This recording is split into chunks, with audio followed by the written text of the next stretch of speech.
Hello, good evening. आज फिर से आपके समक्ष हाजिर हूँ अपने पाठ के गतिविधियों को आगे बढ़ाने के लिए।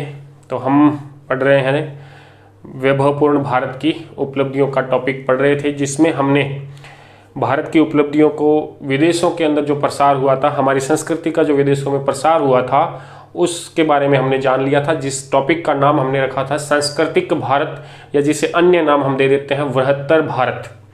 ठीक है, तो भारत की जो वर्तमान सीमा है, इससे बाहर जो भारतीय संस्कृति का प्रसार था, जो हमारी उपलब्धियां थी, चाहे वो राजनीतिक रही हो, चाहे वो सांस्कृतिक क्षेत्र में रही हो, चाहे वो आर्थिक क्षेत्र के अंदर रही हो, उसका अध्ययन हमने कर लिया है।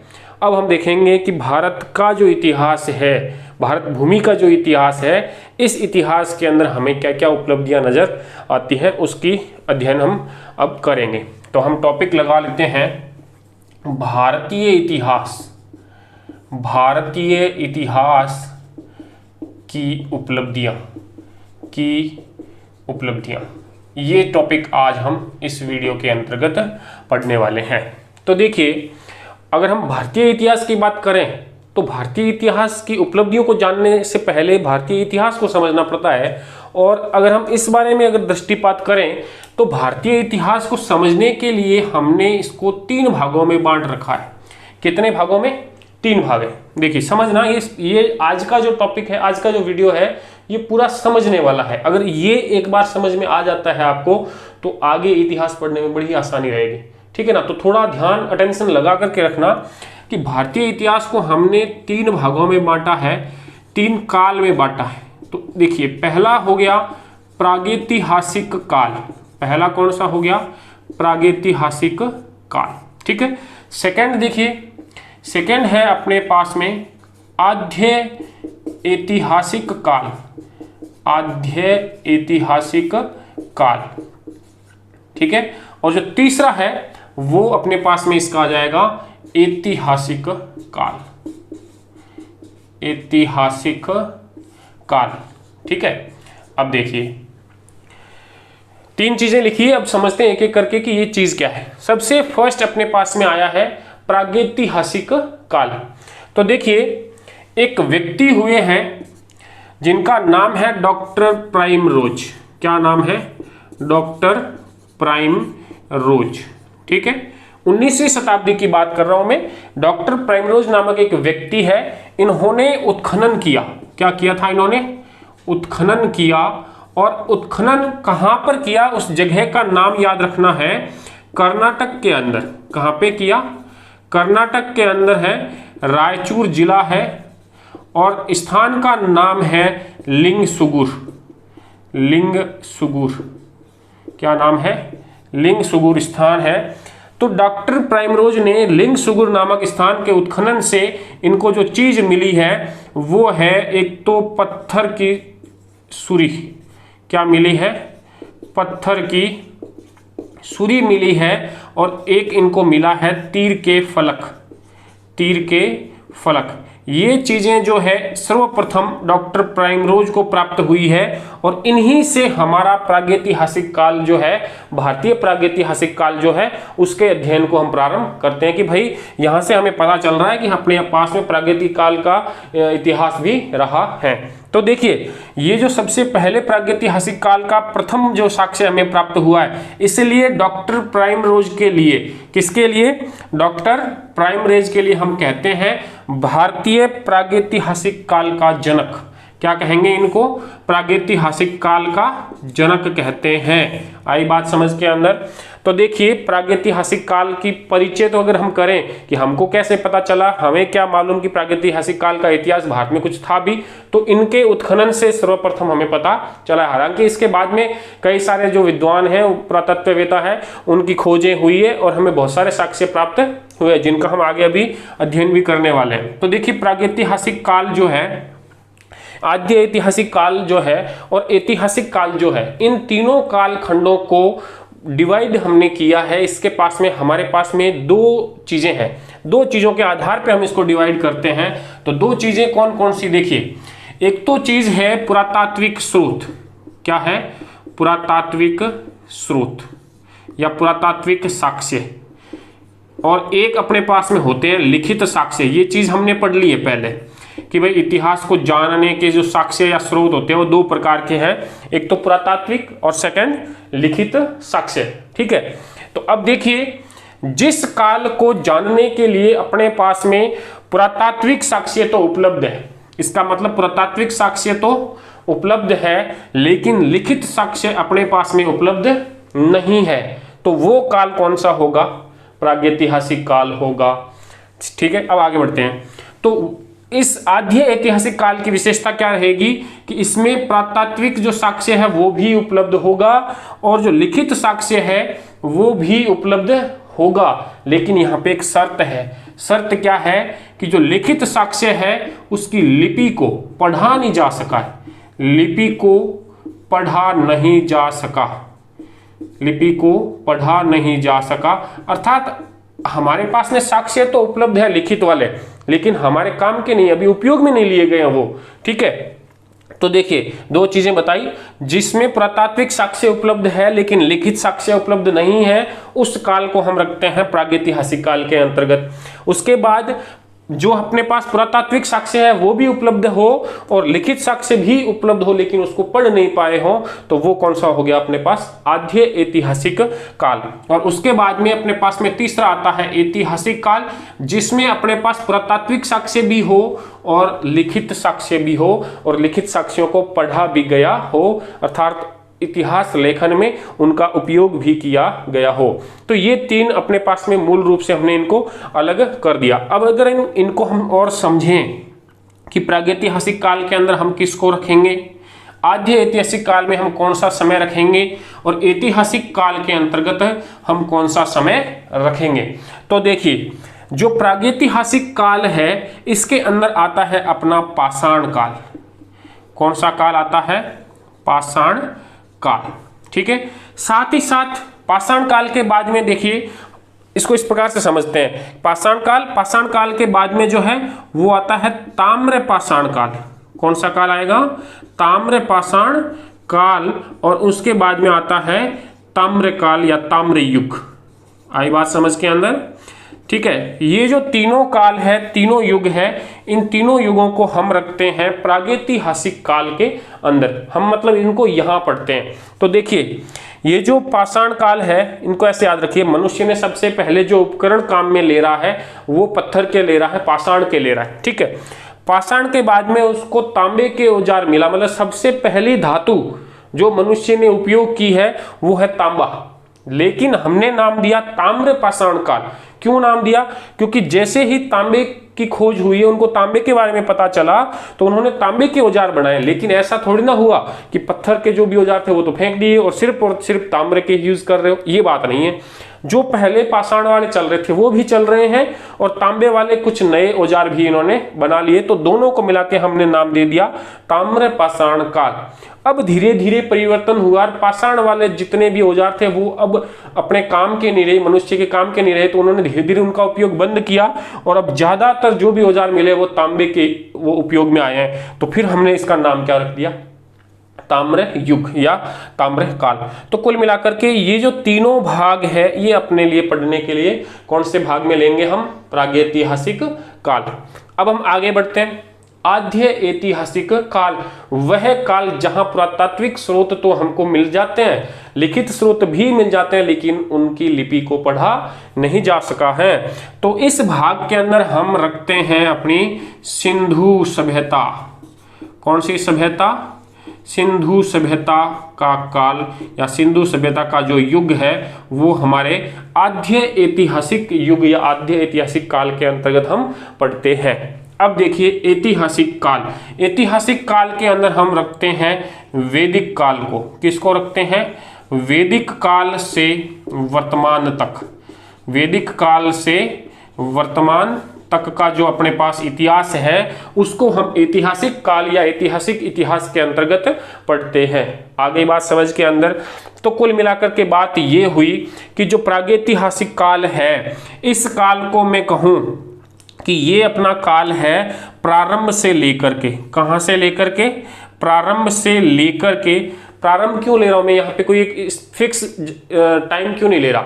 इसका कारण ये है कि आज अपने को पता है कि हमारे पास 40,000 वर्ष पूर्व का इतिहास उपलब्ध है, उसके बारे में हमारे पास साक्ष्य उपलब्ध है। लेकिन ऐसा है कि इसमें और नई खोजें होंगी और नए तथ्यों का पता चलेगा, तो हो सकता है ये इतिहास इससे भी काफी पुराना हो जाए, तो फिर वापस जो तिथि है वो परिवर्तित करनी पड़ती है। इसलिए हमने क्या लिखा कि प्रारंभ से, जहां से हमें पता है वहां से बाद में भी और कुछ पता चलेगा तो वो अपने आप क्या हो जाएगा, प्रारंभ से लेकर के और 2300 ईस्वी तक का इतिहास जो है ईसा पूर्व का, ठीक है, प्रारंभ से लेकर के 2300 ईसा पूर्व का जो इतिहास है वो हम देखते हैं प्रागैतिहासिक काल के अंतर्गत, जिनमें ये तीनों बिंदुओं का अध्ययन हम करते हैं। उसके बाद में आता है आद्य ऐतिहासिक काल। इस काल के अंदर हम पढ़ते हैं सिंधु सभ्यता को, और इसमें देखिए 2300 बीसी से 2300 ईसा पूर्व से लेकर के और 1750 बीसी तक का, 1750 बीसी तक का जो समयावधि है उसको हम देखते हैं सिंधु सभ्यता काल के रूप में। आई बात समझ के अंदर। और फिर आता है ऐतिहासिक काल, तो इसमें वैदिक काल से लेते हैं, और वैदिक काल अपने पास में प्रारंभ होता है 1500 बीसी से, 1500 बीसी से लेकर के और कब तक चल रहा है, वर्तमान तक। आ गई बात समझ में? अब यहां पर एक प्रश्न खड़ा हो रहा है, देखिए समझिए, प्रारंभ से लेकर के 2300 ईसा पूर्व तक का तो हमने ले लिया, यहाँ पे कोई समस्या नहीं, और 2300 से लेकर के 1750 बीसी का जो इतिहास है वो ले लिया, आद्य ऐतिहासिक में कोई समस्या नहीं। लेकिन यहाँ हम ऐतिहासिक काल में कहाँ से ले रहे हैं, 1500 बीसी से ले रहे हैं, मतलब 1750 और 1500 के बीच के अंदर जो है 250 वर्षों का गैप आ रहा है। आपको लगेगा यहाँ 250 वर्षों में क्या हुआ, तो देखिए यहाँ एक चीज स्पष्ट समझ लेनी है। इतिहास के विद्यार्थियों के दिमाग में ये रहता है कि मुझे सन ज्यादा याद करने होते हैं, जबकि एक चीज ध्यान रखना, जब हम प्राचीन भारत का इतिहास पढ़ रहे होते हैं तब हमें काल ध्यान रखना है, सन ध्यान में नहीं रखना है। ज्यादा सन पे इतना जोर नहीं देना है जितना किस पे देना है कि हम कौन से काल को पढ़ रहे हैं। आगे बात समझ के अंदर, क्योंकि इसका भी कारण है, ये जो सन है, क्या हमारे पास जो इतिहास है या जो इतिहास घटित हुआ वो भी ऐसे 3 भागों में बंटा हुआ था? नहीं, ये जो इतिहास है ये एक सतत निरंतर चलने वाली प्रक्रिया है।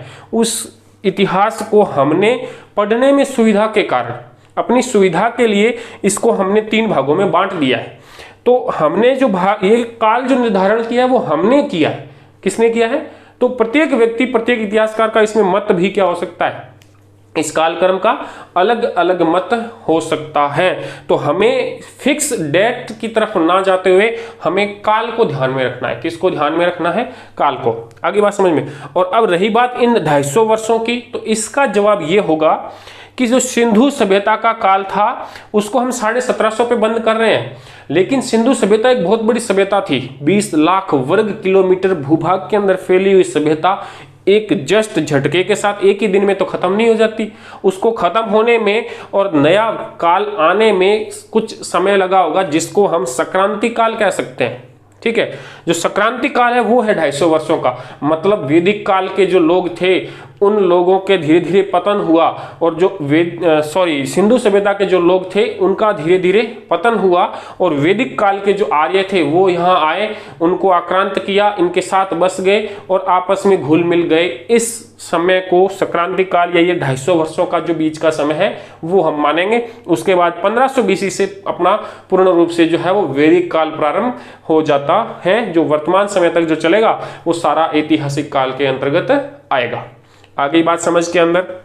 अब देखिए, हम इसमें से पाषाण काल को सर्वप्रथम देखेंगे। इस प्रागैतिहासिक काल के अंतर्गत सबसे पहला अपने पास में कौन सा आ जाएगा? पाषाण काल। तो मैं ये जो है इसको आप स्क्रीनशॉट ले लेते रहना, मैं साइड में हो जाता हूं। अब मैं इसको मिटा देता हूं, ठीक है। तो देखिए, ऑनलाइन क्लासेस की एक ये भी बात है, आपको देखो पढ़ना भी ऑनलाइन क्लासेस के अंदर ऑफलाइन से कुछ अलग होगा। कैसे अलग होगा कि इसमें आपको क्या होगा, जैसे ही एक बार बोर्ड पूरा भर गया तो आपको स्क्रीनशॉट ले लेना है उस चीज का, ठीक है।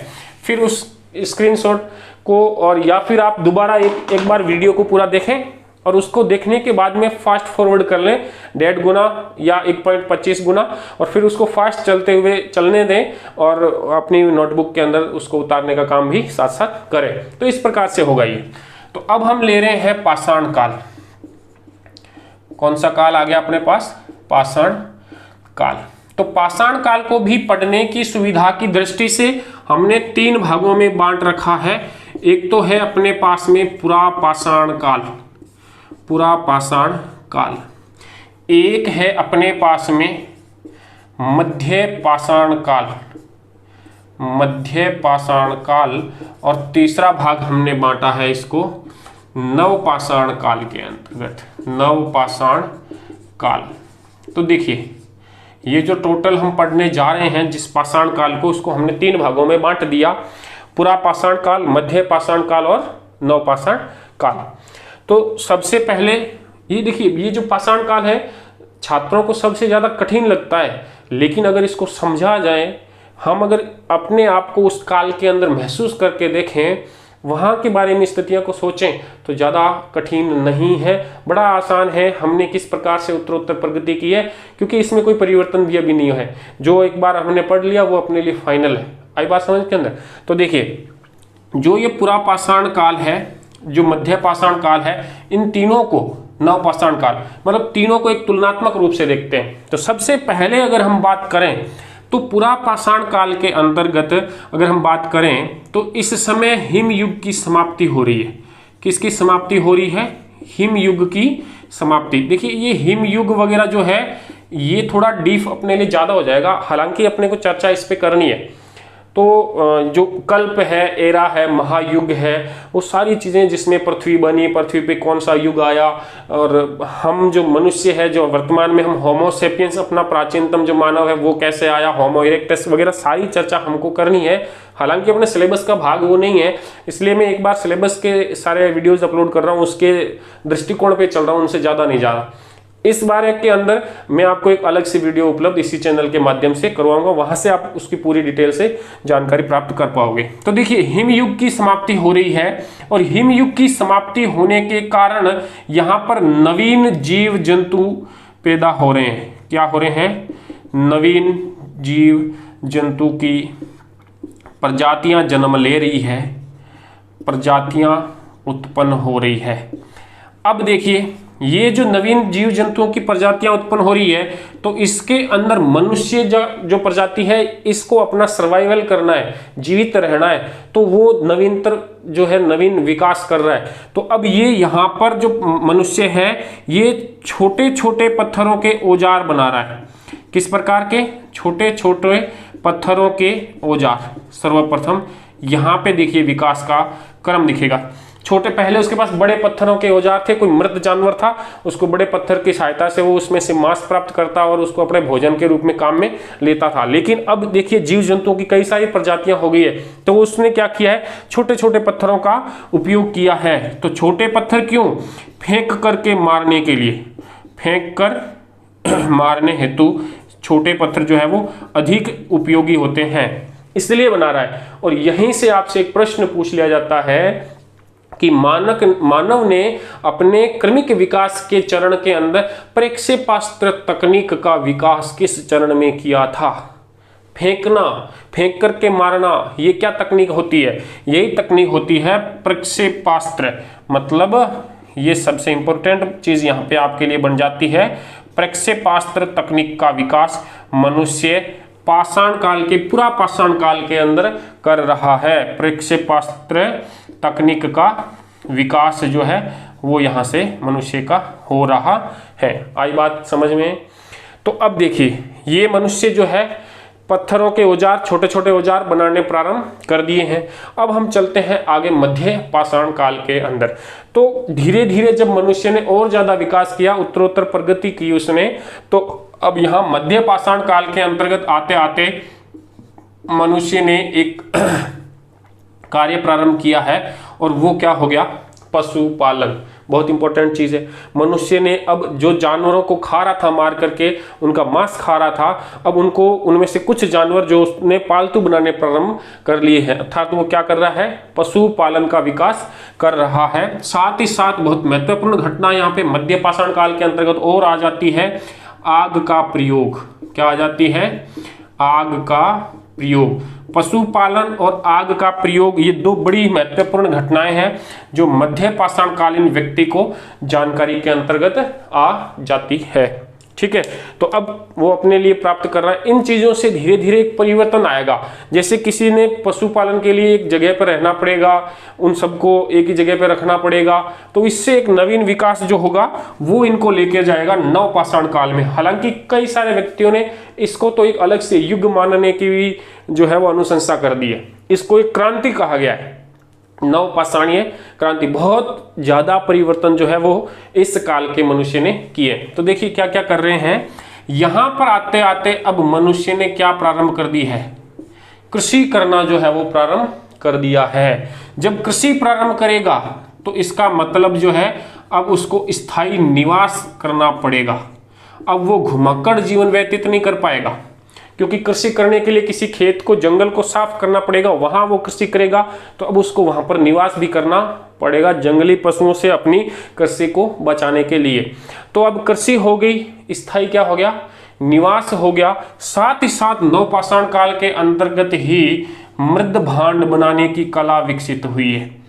किसकी, मृद भांड बनाने की कला का जो विकास है वो भी नवपाषाण कालीन मनुष्य सीख गया है। आई बात समझ में। तो इस प्रकार से इन तीनों युगों के अंदर, तीनों कालों के अंदर मनुष्य एक कदम आगे से आगे जो है वो प्रगति कर रहा है। तो देखें दोबारा, हिमयुग समाप्त हुआ। सबसे पहले हम देख रहे हैं पूरा पाषाण काल के अंतर्गत जैसे ही हिमयुग समाप्त होता है तो अब कई नवीन जीव जंतुओं की प्रजातियां उत्पन्न हो रही है और उनको अपना आहार बनाने के लिए मनुष्य फेंक करके मारने वाले छोटे छोटे सूक्ष्म उपकरणों को बना रहा है और यहां से मनुष्य प्रक्षेपास्त्र तकनीक का विकास जो है वो सीख रहा है। ठीक है, अब जब कुछ आगे चलते हैं तो अब मनुष्य ने उन्हीं पशुओं में से कुछ को अपने लिए उपयोगी समझा और उनको पालने लग गया, पालतू बनाया। तो पशुपालन प्रारंभ हुआ और साथ ही साथ मनुष्य ने आग की भी खोज कर ली, आग का प्रयोग वो समझ गया। ठीक है, अब पशुपालन और आग की जो है इसको पता चल गया तो अब उनके द्वारा आग से खेतों को या जंगलों को साफ किया गया और उसके स्थान पर अब जो जमीन प्राप्त हुई वहां पे उन्होंने क्या प्रारंभ की है, कृषि प्रारंभ की है। कृषि के लिए उनको क्या करना पड़ा, स्थायी निवास करना पड़ा। अब कृषि से जो अत्यधिक उपज होगी, जो एक्स्ट्रा उत्पादन होगा उसको रखना पड़ेगा, मतलब किसी जगह पर स्थायी रूप से रह करके। तो उसको क्या जरूरत पड़ी, मृद भांडों की, बर्तनों की, पात्रों की जरूरत पड़ी और उसने कला बनानी सीख ली। किसको, मृद भांड बनाने की कला जो है मनुष्य ने सीख ली। तो इस प्रकार से मनुष्य जो है वो इस अपने पाषाण काल के अंतर्गत जो है वो विकास कर रहा है। भारत के अंदर भी इन तीनों कालों से रिलेटेड अलग अलग जगहों से उत्खनन के अंदर साक्ष्य हमें प्राप्त होते हैं। तो एक दो हमें जगहों के नाम भी, स्थान जो है वो याद होने चाहिए कि भाई ये कौन से स्थान जो है वो कौन से काल से संबंधित रहते हैं। तो देखिए जो ये पूरा पाषाण काल है इसके अगर हम स्थल देखें, पूरा पाषाण काल के स्थलों की अगर हम बात करें तो सबसे पहले देखिए जम्मू एंड कश्मीर के अंदर, जम्मू कश्मीर के अंदर हमको जगह मिल जाती है पोतवार का पठार। हालांकि पाकिस्तान में है पीओके के अंदर पोतवार का पठार, और एक और है यहीं पे जम्मू कश्मीर के अंदर ही जिसका नाम है पहलगाम। ये दोनों जो स्थान है ये पूरा पाषाण कालीन स्थल है, जम्मू कश्मीर के अंदर स्थित है। आई बात समझ के अंदर। अब जम्मू कश्मीर के अलावा भी जगह है, जैसे कि हम बात कर लें राजस्थान के अंदर। कौन सी जगह पे बात करें, राजस्थान। तो राजस्थान के अंदर जगह का नाम है डीडवाना, अपने नागौर के अंदर ही पड़ता है। ये जो डीडवाना है यहाँ से भी हमें पूरा पाषाण कालीन जो है स्थल प्राप्त हुए हैं, उपकरण यहाँ से हमें प्राप्त हुए हैं। इसके अलावा देखिए राजस्थान के अलावा अगर बात करें तो उत्तर प्रदेश के अंदर, यूपी के अंदर अगर हम बात करें तो यूपी का बेलन नदी घाटी का जो क्षेत्र है, देखिए इसका नाम याद रखना, बड़ा इंपॉर्टेंट प्रश्न है यहाँ से। ये कौन से काल के लिए है, ये कई बार पूछा है। बेलन नदी घाटी का जो क्षेत्र है वो पूरा पाषाण कालीन स्थल है और कहाँ पर स्थित है, उत्तर प्रदेश के अंदर स्थित है। इसके अलावा देखिए एमपी के अंदर, अगर हम एमपी की बात करें तो एक क्षेत्र है भीमबेटका। कौन सा हो गया, भीम बेटका। यहाँ की जो शैल चित्र है वो उसके लिए बड़ा ही प्रसिद्ध स्थल है ये भीमबेटका। और इसके अलावा एक एमपी के अंदर ही है हथनोरा। कौन सी जगह हो गई? हथनोरा। ये भी एमपी के अंदर है और पुरापाषाण कालीन स्थल के रूप में जाना जाता है। हथनोरा के बारे में याद रखना, भारत के अंदर प्रथम मानव कंकाल जो है वो कहाँ से प्राप्त हुआ है? हथनोरा से ही प्राप्त हुआ है। ये एक अलग से याद रख लेना, प्रथम मानव कंकाल ये जो हमें प्राप्त हो रहा है ये हथनोरा से ही हमें प्राप्त हो रहा है। तो कुल मिलाकर के हमने बात की थी कि जो पुरापाषाणकालीन स्थल है, पुरापाषाणकालीन स्थल, उनमें अगर हम देखें तो जम्मू कश्मीर के अंदर पोतवार का पठार हो गया, पहलगांव हो गया। राजस्थान की बात करें तो अपने पास डीडवाना है। उत्तर प्रदेश की बात करें तो बेलन नदी घाटी का जो क्षेत्र है वो पुरापाषाणकालीन क्षेत्र है। और इसके अलावा मध्य प्रदेश के अंदर हम बात करें भीमबेटका और हथनोरा प्रमुख स्थल है। अब देखते हैं हम मध्य पाषाण काल के कुछ स्थलों के नाम। तो देखिए मध्य पाषाणकालीन स्थलों के अंदर अगर हम बात करें तो सबसे पहले देखिए राजस्थान के अंदर ही ले लीजिए। राजस्थान का प्रसिद्ध स्थल है बागोर और इसके अलावा एक और है सांभर। ये दोनों ही मध्य पाषाणकालीन स्थल है जो राजस्थान में है। बागोर जो है वो भीलवाड़ा में है और सांभर जो है वो जयपुर के अंदर है।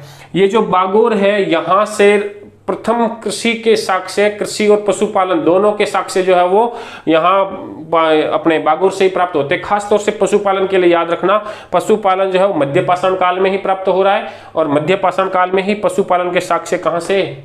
बागोर। अपने राजस्थानी के अंदर एक शब्द होता है ना, जो गाय भैंस वगैरह जहाँ हम बांधते हैं उस जगह को कहते हैं आगोर। क्या कहते हैं हम? ओला बोलते हैं ना, ओला आगोर, ये एक पर्यायवाची शब्द है। और ये जो आगोर है, आगोर से क्या याद रह जाएगा? बागोर। आगे बात समझ के अंदर, तो आगोर से बागोर याद रह जाएगा। भीलवाड़ा के अंदर है, ये राजस्थान का प्रमुख स्थल है। इस पशुपालन की संस्कृति के लिए जाना जाता है। मध्य पाषाणकालीन स्थल ये है।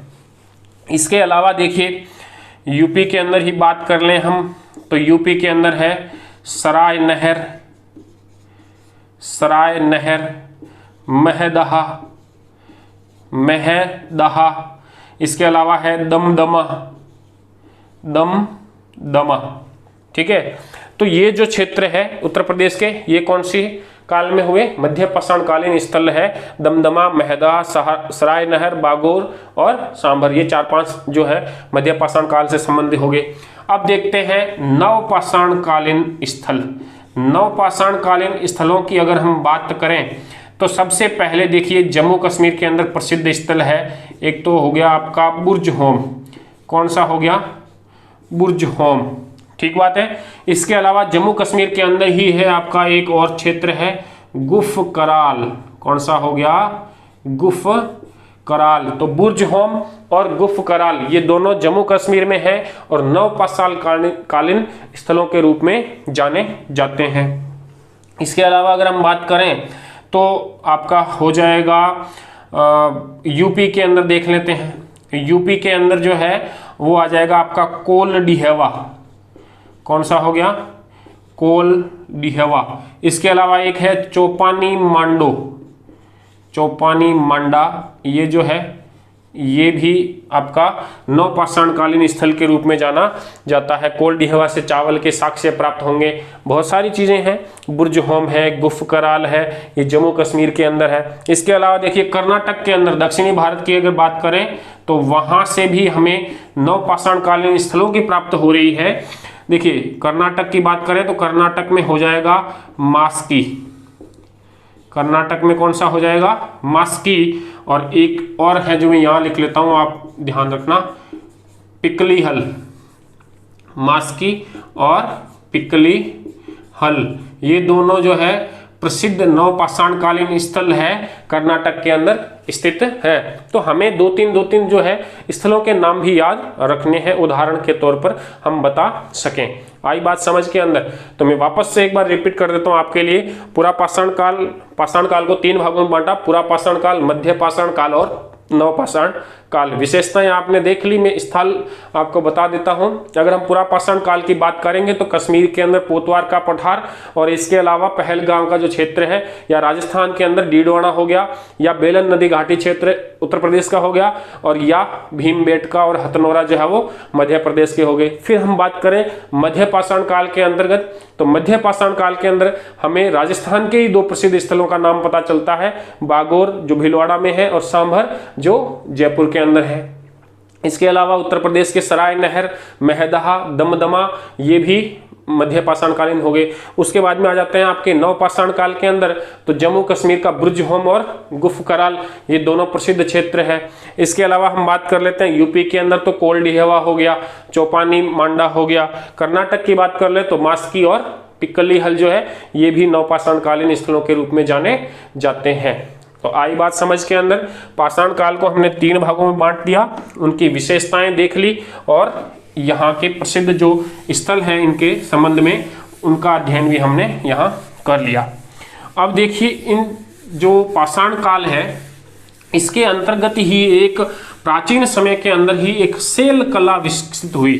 सेल कला, सेल चित्रकला जिसको कहेंगे हम, तो सेल चित्रकला, सेल का मतलब पत्थर, चित्रकला का मतलब तो आप जानते ही है, पत्थरों पर चित्र उत्कीर्ण करना। मानव अभिव्यक्ति को चित्रों के माध्यम से, देखिए उनको लिपि का पता नहीं है, पाषाण काल के मनुष्य नहीं जानते कि अक्षर क्या है, उसको लिखा कैसे जाए, लिपि का कोई ज्ञान नहीं है। तो वो क्या कर रहे हैं, अपने मनोभावों को, अपनी अभिव्यक्तियों को चित्रों के माध्यम से उत्कीर्ण करके अपने भावों को व्यक्त किया है, और उसी को हम कहते हैं सेल चित्रकला या सेल कला के नाम से भी ये जाना जाता है। इसके भी कुछ स्थल है। तो सबसे पहले तो आप ध्यान रख लेना कि प्रश्न पूछा जा सकता है सेल कला क्या है, उदाहरण सहित 2 स्थलों का नाम बताइए।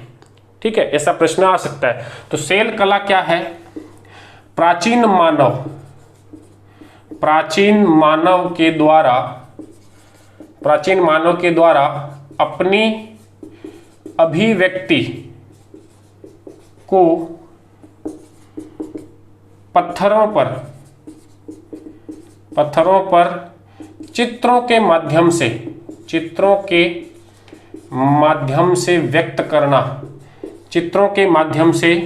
व्यक्त करना क्या है, सेल कला या सेल चित्रकला है। आई बात समझ में, ये हो गई आपकी सेल कला की परिभाषा। अब देखते हैं कि इसके स्थल क्या है, मतलब स्थल जो यहाँ से हमें सेल कला के प्रसिद्ध उदाहरण प्राप्त होते हैं। ठीक है, तो उनमें सबसे प्रमुख जो स्थल है वो तो हो गया सेल चित्रकला के लिए भीमबेटका। अभी हमने नाम पढ़ा था, पूरा पाषाण काल का प्रमुख स्थल था भीमबेटका। ये कहाँ पर स्थित है भाई, मध्य प्रदेश MP के अंदर स्थित है। इसके अलावा देखिए राजस्थान के भी कई क्षेत्र हैं जहां से हमको सेल कला के उदाहरण प्राप्त हो जाते हैं, इनको याद रखना है, ये पूछे जाएंगे। तो देखिए राजस्थान की अगर मैं बात करूं तो एक तो आपको प्रमुख क्षेत्र याद रखना है चंबल नदी घाटी का क्षेत्र। चंबल नदी घाटी जो है उसका जो क्षेत्र है वहां से ये ज्यादातर प्राप्त हुए हैं। इसके अलावा 12 जिले से प्राप्त हुए हैं, बूंदी जिले से प्राप्त हुए हैं। और देखें तो यहाँ जगह का नाम आता है आलनिया से प्राप्त हुए हैं। इसके अलावा देखिए दर्रा से प्राप्त हुए हैं, रावत भाटा से भी ये सेल कला के उदाहरण मिल जाते हैं। इसके अलावा है कपिल धारा, ये क्षेत्र है, यहाँ से भी आपको उदाहरण मिलते हैं कपिल धारा से भी। ठीक है, इसके अलावा संधाल नामक जो जगह है यहाँ से भी आपको इसके उदाहरण प्राप्त हो रहे हैं। कई सारी जगह हैं, कपिल धारा, संधाल, दर्रा, रावत भाटा, आलनिया, बारा, बूंदी, चंबल नदी घाटी क्षेत्र। तो इसमें मैंने कुछ 4-5 एक जो नाम आपको बताए हैं, जैसे कि आलनिया, दर्रा, रावत भाटा, ये नाम आपको याद इसलिए करना है क्योंकि नक्शे के अंदर भरने के लिए कई बार प्रश्न आता है, आपका 5 नंबर का आता है और सॉलिड प्रश्न होता है 5 नंबर प्राप्त करने का। एक जगह अगर आपने सही बता दी, नक्शे के अंदर टिक लगा दिया तो वो 1 नंबर पक्का है। तो आपको यहाँ ये होमवर्क है। होमवर्क क्या है, बारा, बूंदी, ये नदी घाटी वाला क्षेत्र है, आलनिया कहाँ है, दर्रा कहाँ है, रावत भाटा कहाँ है, ये आप अपने स्रोतों के माध्यम से पता करोगे और नक्शे के अंदर इनको चिन्हित करोगे, दर्शाओगे कि ये कौन सी जगह पर स्थित है। तो ये तो हो गया आपका होमवर्क। अब हम आगे बढ़ते हैं। अपना जो पाषाण काल या जो प्रागैतिहासिक काल है वो पूरा है, ठीक है। अपने सिलेबस के अंदर पाषाण काल की जो है वो चीजें बताई हुई है। ताम्र पाषाण काल और ताम्र काल जो है वो विस्तृत रूप से या उसका कोई भाग उसमें नहीं दिया है। तो अब हम सीधा आगे बढ़ जाते हैं आद्य ऐतिहासिक काल की तरफ में। और आद्य ऐतिहासिक काल जो अपना है उसमें हम प्रमुख रूप से पढ़ेंगे सिंधु घाटी सभ्यता। आई बात समझ में? तो मैं अब यहां से एक टॉपिक नया ले लेता हूं, सिंधु घाटी सभ्यता का टॉपिक। तो लीजिए टॉपिक नया लगा लेते हैं, सिंधु घाटी सभ्यता। सिंधु घाटी ये अपना आद्य ऐतिहासिक प्रारंभ हो रहा है, प्रागैतिहासिक हमने पढ़ लिया है, ठीक है। तो अब देखिए जो सिंधु घाटी सभ्यता की अगर हम बात करें तो ये अपना प्रमुख रूप से टॉपिक दिया हुआ है और कई बार इसमें प्रश्न बने हैं पिछले बोर्ड के परीक्षाओं के अंतर्गत। तो देखिए सिंधु घाटी सभ्यता को पढ़ने के लिए हमने इसको विभिन्न भागों में बांटा है, बांट करके पढ़ेंगे हम। सबसे पहला तो हम इस सिंधु घाटी सभ्यता से क्या करेंगे, परिचय करेंगे। आई बात समझ के अंदर? दूसरी चीज देखिए हम इसका नामकरण करेंगे। कई सारे नाम मिलते हैं, कोई कहता है ये हड़प्पा सभ्यता है, कोई कहता है सरस्वती सभ्यता है, कोई बता रहा है सिंधु घाटी सभ्यता है, कोई कह रहा है नगरीय सभ्यता है, कोई कह रहा है ये तो कांस्य युगीन सभ्यता है। अरे भाई एक नाम तो होना चाहिए ना, तो नहीं है, तो क्यों नहीं है, इसका उत्तर हम इसके अंदर जानेंगे। अब देखिए तीसरी जो चीज हम इसके अंदर देखेंगे कि इस सिंधु घाटी सभ्यता के विभिन्न स्थलों की हम जो है वो इसमें चर्चा करेंगे। और चौथी बात जो हम इसको देखेंगे तो देखेंगे कि सिंधु घाटी सभ्यता की क्या कला रही है या क्या लिपि वगैरह रही है, उनको देखेंगे। इसके अलावा हम इसमें इनका सोशल एस्पेक्ट का अध्ययन भी देखना है, मतलब सामाजिक पहलू क्या रहा है उस समय का, सामाजिक, राजनीतिक, धार्मिक और आर्थिक, इन चारों पक्षों के ऊपर हम शॉर्ट के अंदर, संक्षेप के अंदर जो है वो दृष्टिपात करेंगे, ठीक है।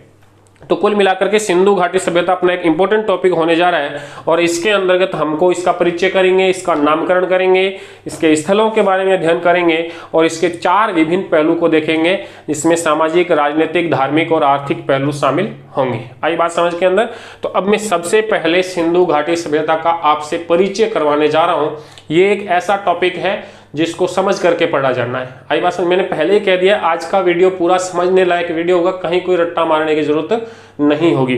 तो सबसे पहले हम इसका परिचय करेंगे और परिचय करने के लिए मैं पहले आपको और बता देता हूं कि ध्यान अगर कहीं थोड़ा बहुत भी भटक रहा है तो उसको पकड़ करके वापस लाइए, ठीक है। पकड़ के वापस ले आए, अरे जवाब दो, ले आए, वेरी गुड। चलिए आगे बढ़ते हैं, सिंधु घाटी सभ्यता का परिचय करते हैं। तो उस सिंधु घाटी सभ्यता को समझने से पहले मैं एक बोर्ड पे चित्र बनाता हूँ, आप अपनी कॉपी के अंदर चित्र बना लीजिए जैसा भी बनता है। चित्र कैसा बनेगा वो महत्वपूर्ण नहीं है, महत्वपूर्ण ये है कि आप इसको समझ पाते हैं या नहीं। आई बात समझ में? नहीं समझ पाओ उसका तो कोई सवाल ही पैदा नहीं होता, क्योंकि जब हम पढ़ा रहे हैं तो फिर समझ में तो आना ही है ना। नहीं आएगा क्या? आ जाएगा भाई, आ जाएगा, विश्वास रखिए आप। तो बस बनाइए भारत का चित्र। कौन बना रहा है अच्छे से, फिर मुझे क्लास के अंदर दिखा भी सकते हो कि सर उस समय हमने ये चित्र बनाया था।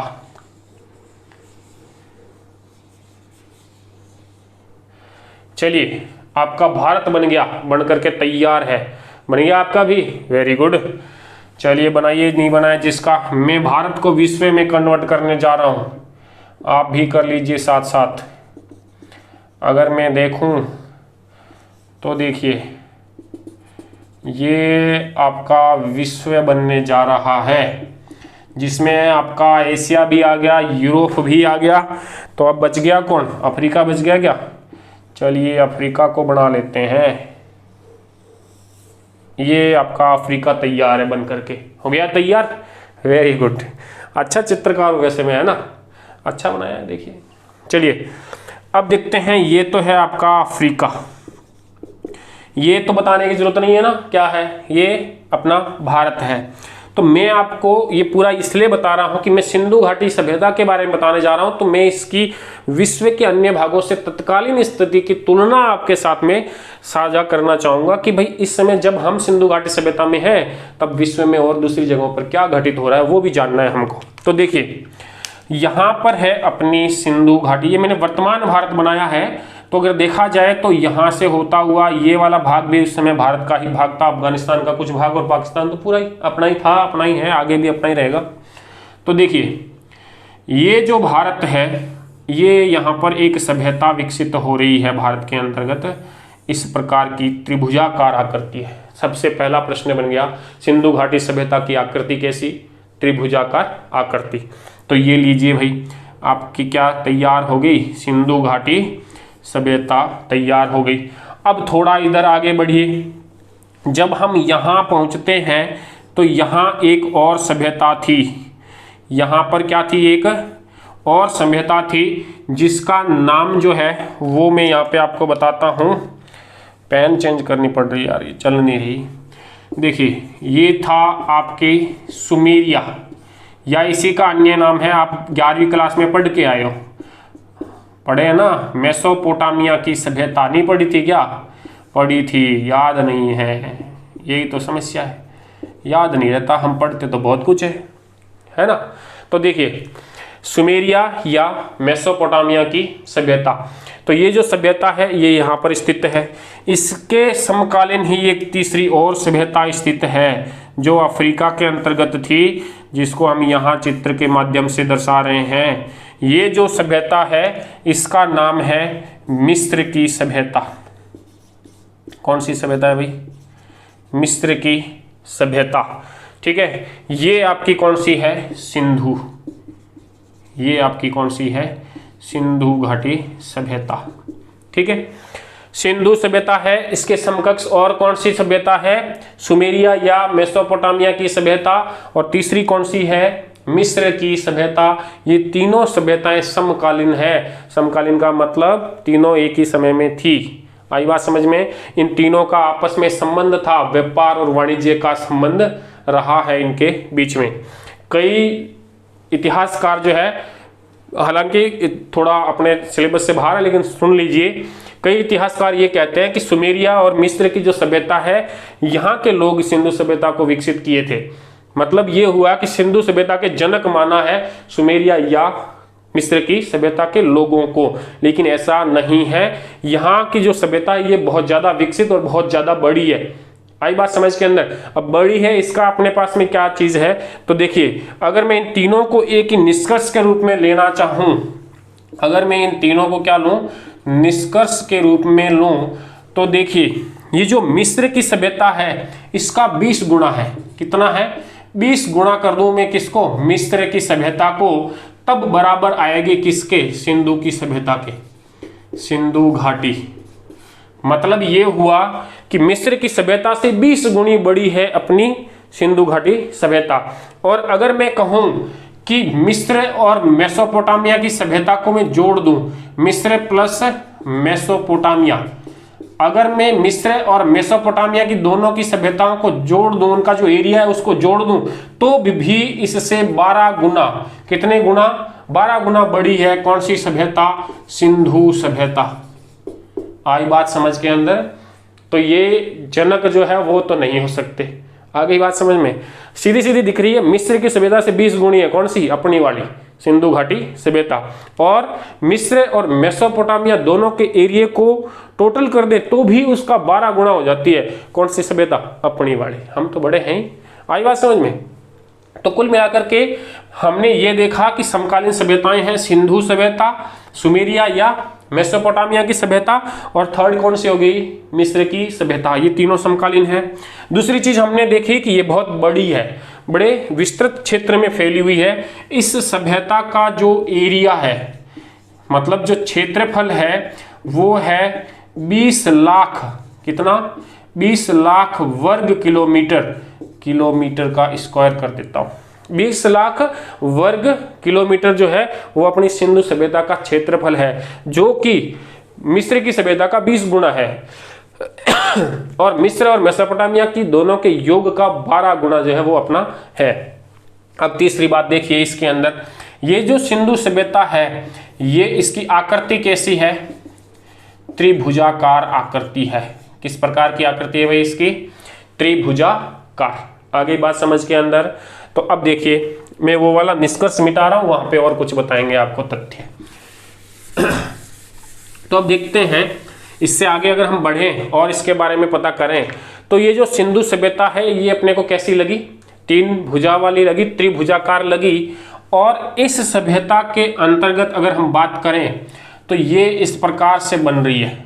ये आपके पास में एक बिंदु आ जाएगा और ये इस प्रकार की सभ्यता बन रही है। ठीक है, ये तो क्लियर है आपके पास, त्रिभुजाकार बन गई।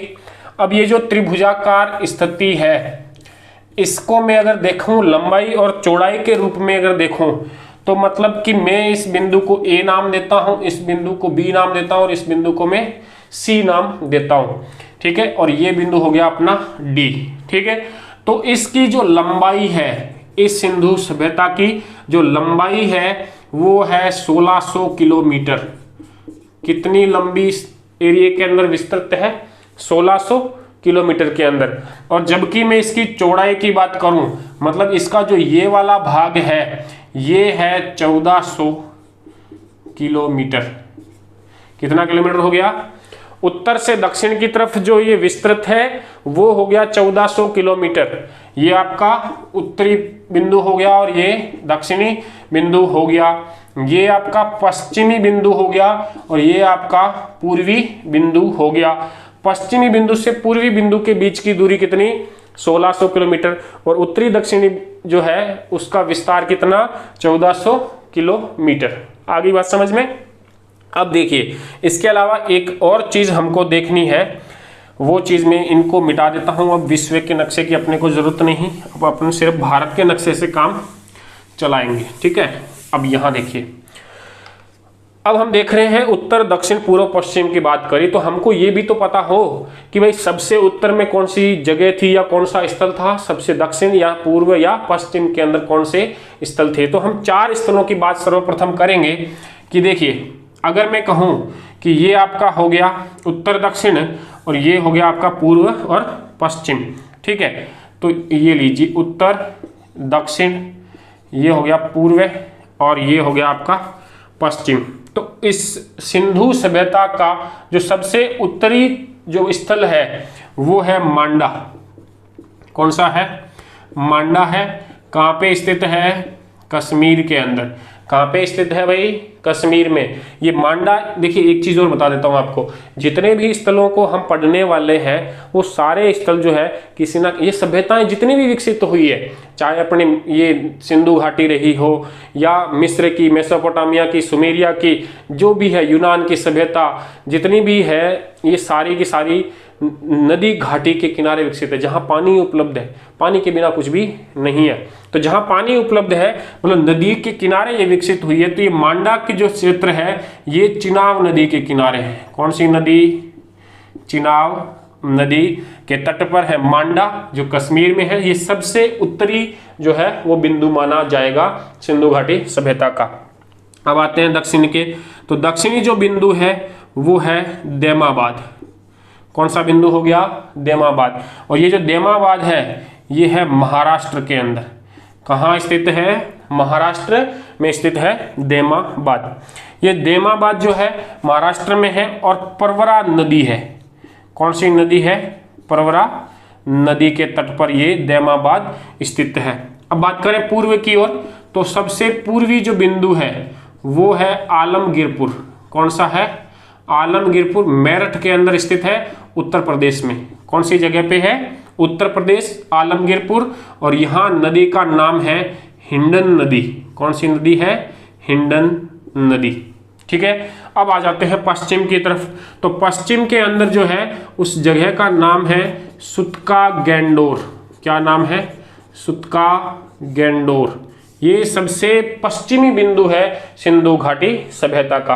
तो देखिए ये सुतका गैंडोर जो है ये अभी वर्तमान में बलूचिस्तान पाकिस्तान के अंदर स्थित है। कौन सी जगह पे है? बलूचिस्तान के अंदर। और अगर नदी की बात करें तो वो है दास्क नदी। कौन सी नदी है? दास्क नदी। तो कुल मिलाकर के देखिए उत्तरी, दक्षिणी, पूर्वी, पश्चिमी चारों बिंदु हमने देखे। सबसे उत्तरी बिंदु मांडा कश्मीर के अंदर स्थित है और नदी चीनाब। दक्षिण में देमाबाद महाराष्ट्र के अंदर स्थित है और नदी परवरा। पूर्व के अंदर आलमगीरपुर है, मेरठ उत्तर प्रदेश के अंदर स्थित है और नदी हिंडन नदी। और पश्चिम के अंदर बलूचिस्तान के अंदर स्थान है सुतका गैंडोर और नदी कौन सी है? दास्क नदी। आ गई बात समझ के अंदर। तो अब देखिए, अब हम अगर परिचय की बात करें तो ये अपना सिंधु घाटी का जो है वो क्षेत्र हो गया। अब देखिए हम देखेंगे कि भाई हमें कैसे पता चला, किस प्रकार से ये सभ्यता जो है वो हमारे सामने आई और हमारे सामने इसका पूरा जो है वो ऐतिहासिक साक्ष्य प्राप्त हुआ है। तो देखिए क्रमिक रूप से अगर हम आगे बढ़ें तो सबसे पहले एक घटना हुई है 1826 के अंदर। अब मैं ये सारी बातें ईस्वी की कर रहा हूँ। किसकी कर रहा हूँ? जब सिंधु घाटी की बात करेंगे ना उसकी मूल बात, तब बीसी के अंदर चले जाएंगे। अभी हम कह रहे हैं कि इसकी खोज कैसे हुई। तो देखिए 1800 एडी या ईस्वी के अंदर जो है एक व्यक्ति है चार्ल्स मैसन। कौन है व्यक्ति? चार्ल्स मैसन ने सर्वप्रथम ध्यान आकृष्ट किया इस सभ्यता की ओर। ठीक है, तो सबसे पहले इस सभ्यता या ये जो हड़प्पा सभ्यता है या जो सिंधु घाटी की जो सभ्यता है, इसमें सर्वप्रथम जो नाम आएगा वो किसका आता है? चार्ल्स मैसन ने इसको सिर्फ देखा है, इसकी ओर ध्यान आकर्षित करने की कोशिश की। बाकी ना इन्होंने खुद कुछ किया, ना उस समय के तत्कालीन ब्रिटिश सरकार ने कोई आगे कार्य किया। तो देखिए आगे बढ़ते हैं। 1856 के अंदर, कौन सी बात कर रहे हैं? 1856 के अंदर, 1857 से एक वर्ष पहले, और इस समय लॉर्ड डलहौजी है गवर्नर जनरल। कौन है? लॉर्ड डलहौजी। तो देखिए लॉर्ड डलहौजी को जाना जाता है भारत के अंदर रेलवे के विकास के लिए। किसके विकास के लिए? रेलवे। तो कराची से लेकर के, कौन सी जगह? कराची से लेकर के लाहौर तक, कराची से लाहौर तक जो है वो रेल मार्ग का निर्माण किया जा रहा था। कराची टू लाहौर, आई बात समझ में? तो ये कराची से लाहौर जाते हैं तो यहीं पास में ही एक टीला है जिसका नाम है हड़प्पा। टीले का क्या नाम है? हड़प्पा टीला। ठीक है, अब जो यहाँ पे रोड़ी बिछाते हैं, रेल लाइन जो बनाते हैं, तो जो रोड़ी बिछाते हैं वो रोड़ी बिछाने का काम चल रहा था। तो यहाँ रोड़ियां जब कम पड़ी तो इस टीले के ऊपर से जब रेत हट गई तो वहाँ काम करने वाले मजदूरों को पता चला कि यहाँ से हमें ईंटें प्राप्त हो रही है। तो वो इन ईंटों को निकाल करके और इस रेल मार्ग को बनाने में उपयोग में ले रहे थे। तो इस समय इस मार्ग का जो निरीक्षण कर रहे थे वो थे ब्रंटन बंधु। क्या नाम है? ब्रंटन बंधु। ठीक है, ये दो भाई थे, इनके द्वारा ये कार्य यहाँ पे किया जा रहा था। तो इन्होंने जो है वो सूचना दे दी कनिंघम को कि भाई यहाँ एक इस प्रकार से टीला मिला है और हमने वहाँ से कुछ ईंटें भी वहाँ से निकाली। हालांकि उनको पता नहीं था कि ये भारत की एक महान सभ्यता के अवशेषों को बाहर निकाल रहे हैं। इन्होंने तो कुछ टीला समझा और अपने काम की जो चीज़ मिल रही थी वो वहाँ से ले रहे थे। ठीक है, तो कनिंघम को ब्रंटन बंधुओं ने बताया कि इस प्रकार का एक टीला मिला है, कुछ जानकारी यहाँ से हासिल की जा सकती है। तो अब देखिए 1856 से इनको ये पता तो चला लेकिन कुछ कार्य यहाँ पर भी हुआ नहीं। ठीक है, तो अब हम आगे बढ़ते हैं 1906 के अंदर जाते हैं। 1906 के अंदर यहाँ भारत के अंदर भारतीय पुरातत्व सर्वेक्षण विभाग की स्थापना हुई है। पुरातत्व सर्वेक्षण विभाग, इसके सबसे पहले जो निदेशक है, जब इसकी स्थापना हुई और इसके निदेशक बनाए गए कनिंघम को। किसको बनाया गया? कनिंघम को निदेशक बनाया गया। और स्थापना हुई किसकी? भारतीय पुरातत्व सर्वेक्षण विभाग की 1906 के अंदर। आई बात समझ में? विभाग की तो स्थापना हो गई, लेकिन अभी भी कार्य कुछ भी नहीं हुआ है। तो अब देखिए, शायद मैं कुछ भूल रहा हूं, मुझे ये लग रहा है कि यहाँ पे 1896 है। ठीक है, हालांकि मैं आपको कंफर्म करके वापस अगले वीडियो में बता दूंगा, ये वाली चीज़ 1896 ही होनी चाहिए। अब देखिए 1906 के अंदर जो है, यहाँ जो निदेशक है इसी विभाग के, ये बनाए गए हैं जॉन मार्शल को। किसको बनाया गया? जॉन मार्शल को निदेशक बनाया गया। और इनके ही नेतृत्व के अंतर्गत 1921 के अंदर, कब की बात कर रहे हैं? 1921 ईस्वी में हड़प्पा के उत्खनन का कार्य प्रारंभ हुआ। हड़प्पा का उत्खनन हुआ है। और यहाँ उत्खनन करने वाले व्यक्ति है डॉक्टर दयाराम साहनी। कौन है? दयाराम साहनी। ये मुख्य बात है। देखिए, ये जो सिलसिला हमने प्रारंभ किया 1826 से, वो 1921 में जाकर के वापस पूर्ण हो रहा है। लगभग 100 साल का समय मान लीजिए। तो प्रकाश में तो यहाँ आया है 100 साल पहले, लेकिन उत्खनन हुआ है 1921 के अंदर हड़प्पा का। और वो सबसे पहले किसने किया है? दयाराम साहनी ने। इससे आगे चलें, एक साल बाद ही 1922 के अंदर जो है वो खोज हो गई मोहनजोदड़ो की। किसकी खोज हुई? मोहनजोदड़ो। ये लीजिए, मोहनजोदड़ो आ गया। ये मोहनजोदड़ो है, इसकी खोज करी है राखलदास बनर्जी ने। किसने की है? राखलदास बनर्जी। कई जगह पे आर.डी. बनर्जी भी लिखा मिलता है। तो राखलदास बनर्जी मोहनजोदड़ो की खोज कर रहे हैं 1922 के अंदर। दयाराम साहनी जो है वो कर रहे हैं 1921 के अंदर। जॉन मार्शल जो है उस समय भारतीय पुरातत्व सर्वेक्षण विभाग के निदेशक थे। तो इनके नेतृत्व के अंदर ये कार्य जो है वो, इनके निर्देशन के अंदर जो ये कार्य है वो प्रारंभ हुआ था। तो ये इस प्रकार से तो सिंधु घाटी सभ्यता की खोज हो गई। अब परिचय तो हो गया पूरा। अब अपने इसका दूसरा बिंदु लिया था नामकरण का। किसका बिंदु है? नामकरण। ठीक है, तो अब देखते हैं कि नामकरण क्या क्या हुए हैं। तो देखिए, अब हम ले रहे हैं अगला टॉपिक, सिंधु घाटी सभ्यता का नामकरण। कई सारे नाम हैं, तो कौन कौन से नाम क्यों क्यों लिए गए हैं, ये चीज भी हमको पता होनी चाहिए। तो देखिए, सिंधु घाटी सभ्यता को सबसे पहले तो देख लेते हैं कि सिंधु घाटी सभ्यता ही कहते हैं। तो पहला नाम तो इसका क्या है? सिंधु घाटी सभ्यता। ये लीजिए, सिंधु घाटी सभ्यता। अब हम देखेंगे कि इसको सिंधु घाटी सभ्यता क्यों कहा जा रहा है। तो देखिए, इसको समझने से पहले हमको वापस वही क्रियाकलाप करना पड़ेगा। भारत का नक्शा बनाइए, है ना। आधा मनुष्य का हट बन जाए तो भारत तो वैसे ही बन जाता है। एक बच्चे से कहा गया था, अपने पिताजी ने कहा, उसके पिताजी ने, वो पिताजी को परेशान कर रहा था, कार्य नहीं करने दे रहा था। पिताजी ने उसको भारत का नक्शा, फटा हुआ था, टुकड़ों के अंदर बटा हुआ था, कि इसको जोड़ करके ला। पिता ने सोचा कि बच्चा तब तक इसमें बिजी होएगा, दिमाग लगाएगा, तब तक मैं अपना काम जो है वो पूरा कर लूँगा। लेकिन बच्चा 2 मिनट में ही लौट करके वो लेके आ गया कि लीजिए पिताजी, मैंने तो बना दिया। पिताजी ने कहा, इतना जल्दी कैसे बना दिया भाई? तो बच्चे ने कहा, उस चित्र के पीछे मनुष्य बना हुआ था, मैंने मनुष्य को जोड़ा, भारत अपने आप बन गया। आगे बात समझ के अंदर, हमें अपने आप अपने चरित्र का निर्माण करना है, हिंदुस्तान का चरित्र तो अपने आप बन जाएगा। तो कुल मिलाकर के नक्शा बना दिया ना, देखिए। ठीक है, मनुष्य को जोड़ा, भारत का जो ऊपर का जो सिर है वो भी तो एक हृदय के जैसा ही तो है, दिल के जैसा।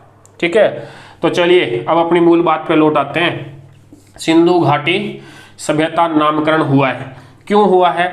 यहाँ से कुछ नदियाँ निकलती है, जैसे कि एक नदी यहाँ से होकर के बह रही है, दूसरी नदी यहाँ इसमें मिल रही है, तीसरी नदी यहाँ आ जाती है, चौथी नदी इसमें मिल रही है, पांचवी नदी यहाँ पे आ रही है और छठी नदी इसमें मिलती हुई जा रही है। तो देखिए, टोटल मैंने 6 नदियां बताई, 1 2 3 4 5 और 6। आई बात समझ में? ये जो 6 नदियां हैं वो है सिंधु, झेलम, चिनाब, रावी, व्यास और सतलज। कितनी हो गई? 6 हो गई। सिंधु, झेलम, चिनाब, रावी, व्यास और सतलज, यही जो क्रमांक हमने दिए हैं 1 2 3 4 5 और 6। और इन सारी नदियों का अगर मैं इसको नक्शे के अंदर आपको बताऊं तो ये जो पूरा एरिया है, पेन थोड़ा कम चल रहा है, ये जो पूरा एरिया है ये कहलाता है सिंधु नदी घाटी क्षेत्र। क्या कहलाता है? यही वही त्रिभुजाकार एरिया बन रहा है जो अभी हमने थोड़ी देर पहले बनाया था। तो ये पूरा जो एरिया है ये क्या कहलाएगा? इन 6 नदियों का अपवाह क्षेत्र है और इसी को हमने कहा है सिंधु घाटी सभ्यता, मतलब सिंधु घाटी के क्षेत्र है ये। अब देखिए, हमको 1947 से पहले भारत आजाद हुआ, उससे पहले सिंधु घाटी सभ्यता के नाम से इसको जाना जाता था। और उससे पहले मतलब जितने भी लगभग 41 स्थलों की खोज हुई थी सिंधु घाटी सभ्यता के, तो वो सारे जो है वो इन क्षेत्रों के अंदर ही स्थित थे, मतलब इस सिंधु घाटी क्षेत्र के अंदर स्थित थे। इसलिए इस पूरे सभ्यता का जो नाम है वो क्या कर दिया गया? सिंधु घाटी सभ्यता नाम दे दिया गया। आ गई बात समझ में? दूसरा इसका नाम मिलता है हमको, दूसरा इसका नाम मिलता है सरस्वती सभ्यता। क्या मिलता है? सरस्वती नदी घाटी सभ्यता, ये नाम भी हमको मिलता है। तो देखिए, सरस्वती नदी घाटी सभ्यता क्यों कहेंगे इसको? इसलिए कहा जाता है कि ये जो भारतीय क्षेत्र है, अब मैं इन नदियों को तो मिटा देता हूँ, ये लीजिए आपकी ये तो नदियों का क्षेत्र मिट गया। हाँ, जैसे जैसे बोर्ड के ऊपर मिट रहा है वैसे वैसे आपके दिमाग से भी मिट रहा है ना? हाँ ना, नहीं मिटाना है भाई, फिर मेहनत बेकार जाएगी। चलिए, ये तो हो गई आपकी सिंधु। यहीं से एक अन्य नदी और निकलेगी, गंगा। तो ये नदी तो कौन सी है? सिंधु, और एक नदी है ये आपकी गंगा। इन दोनों नदियों के बीच में एक और नदी थी और उसका नाम है सरस्वती नदी। कौन सी नदी है? सरस्वती नदी। हालांकि ये वर्तमान में नहीं है, वर्तमान में जो हनुमानगढ़ के अंदर जो बह रही है अपनी घगर नदी, ये इसका रूप माने जाती है सरस्वती का। ठीक है, तो सरस्वती वर्तमान में लुप्त है। तो देखिए, ये जो सरस्वती नदी है, तो 1947 का मैंने एक बात बताई कि 1947 से पहले सारे जो स्थल मिले वो कहाँ थे? सिंधु घाटी सभ्यता के इर्द गिर्द सिंधु नदी क्षेत्र के अंतर्गत थे। ठीक है, अब 1947 के बाद में उत्खनन हुआ और अब वर्तमान समय तक तो लगभग 1500 स्थलों को खोजा जा चुका है सिंधु घाटी सभ्यता के। पहले 40 ही थे, अब कितने हैं? 1500 के आसपास, लगभग 1500 स्थलों की खोज हो चुकी है। और अब 1947 के बाद जिन स्थलों की खुदाई हुई है या जहां से सिंधु घाटी सभ्यता के स्थल प्राप्त हुए हैं वो ज्यादातर संकेंद्रित है यहाँ। कौन सी नदी? सरस्वती नदी का जो क्षेत्र है उसके इर्द गिर्द ज्यादा क्षेत्र प्राप्त हुए। अब तो सिंधु घाटी से भी ज्यादा क्षेत्र वह सरस्वती नदी घाटी के अंदर प्राप्त हो गए। तो अब विद्वानों ने इसका नाम परिवर्तित करके क्या पुकारना शुरू कर दिया?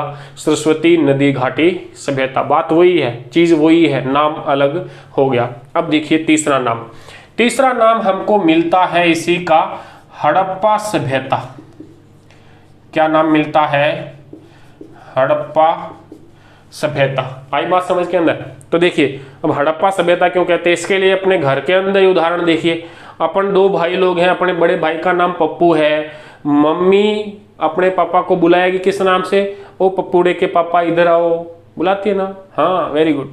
क्यों? क्योंकि वो सबसे पहली संतान है उनके घर की।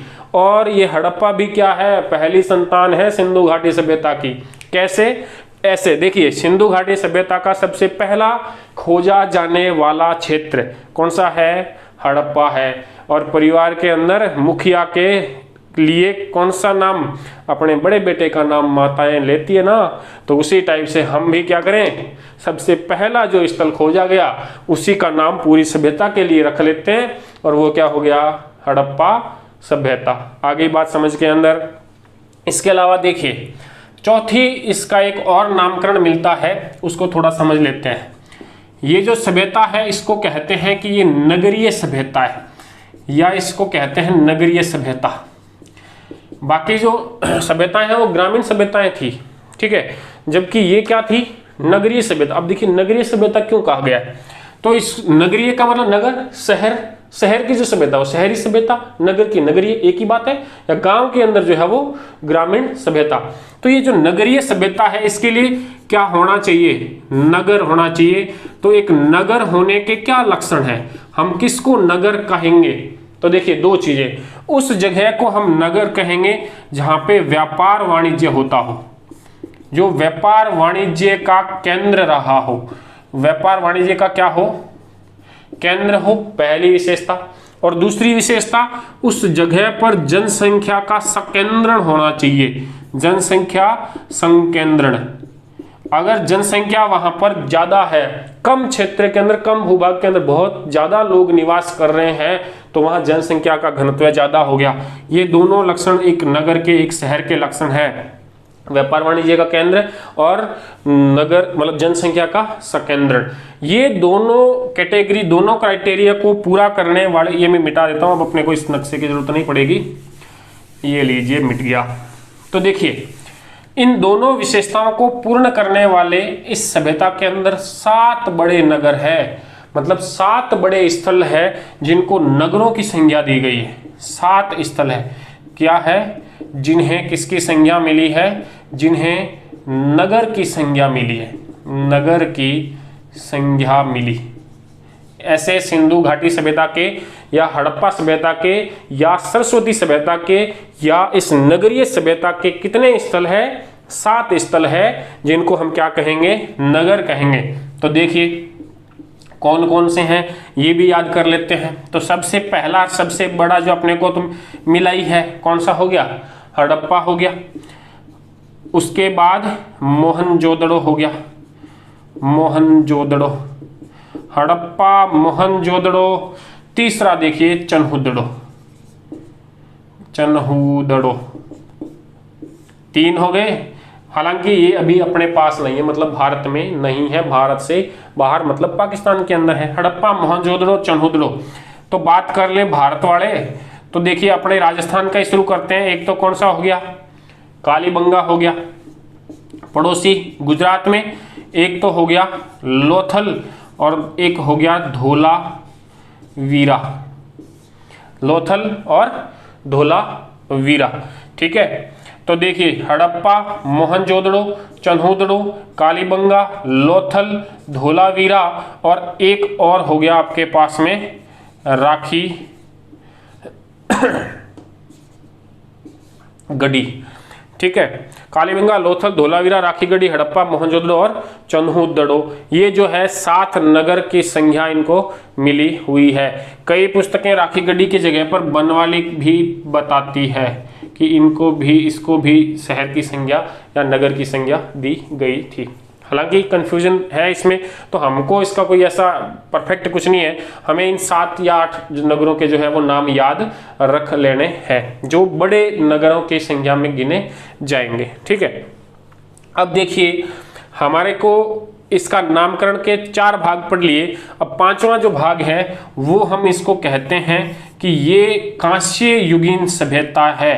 कौन सी है, कांस्य युगीन सभ्यता, ये लीजिए कांस्य युगीन सभ्यता। अब देखिए इसको कांस्य युगीन सभ्यता क्यों कहा गया है, तो देखिए मनुष्य ने सबसे पहले औजार किस चीज के बनाए थे, तो हमको याद है किस चीज के थे, पाषाण औजार बनाए थे, पत्थर के औजार प्रयोग में लिए। पत्थरों के औजार के बाद में मनुष्य ने, हमने बताया अभी थोड़ी देर पहले कि जो सर्वप्रथम धातु उपयोग में ली गई वो कौन सी थी, तांबा, मतलब तांबा या ताम्र, ठीक है, ये था। अब तांबे के साथ साथ इनको एक और चीज मिल गई जिसको हम कहेंगे टिन। क्या मिली, टिन। इन्होंने क्या किया, उस समय के मनुष्य ने तांबे और टिन को आपस में मिलाया, तांबे और टिन को आपस में मिलाया और इससे जो वस्तु प्राप्त हुई वो क्या था, कांसा या कांस्य। क्या था, कांस्य। तो जो सैंधव सभ्यता है, यहाँ पर जो उपकरण प्राप्त हुए हैं वो सर्वाधिक किसके बने हुए हैं? किसके बने हुए हैं? कांस्य के बने हुए। इससे पहले कांस्य के औजार प्राप्त नहीं हो रहे हैं, इसलिए इस सभ्यता को हम किस नाम से जानते हैं? कांस्य युगीन सभ्यता के नाम से भी जानते हैं। आगे बात समझ के अंदर। तो ये हो गए 4 से 5 जो है वो इस सभ्यता का नाम। सिंधु घाटी, क्योंकि 1947 से पहले जो स्थल मिले थे वो सिंधु नदी क्षेत्र के अंतर्गत मिले थे, इसलिए इसका नाम सिंधु घाटी सभ्यता रखा। दूसरी चीज, सरस्वती नदी घाटी सभ्यता। 1947 के बाद जितने भी जगहों का उत्खनन हुआ है वो सारी जगह सरस्वती नदी क्षेत्र के आसपास मिली, इसलिए इनका नाम सरस्वती नदी घाटी सभ्यता भी इसका रखा गया। तीसरा, हड़प्पा सभ्यता। सबसे पहला उत्खनित होने वाला जो स्थल है इस सिंधु घाटी सभ्यता का वो है हड़प्पा, इसलिए इसको हड़प्पा सभ्यता के नाम से भी जाना गया है। चौथा है नगरीय सभ्यता।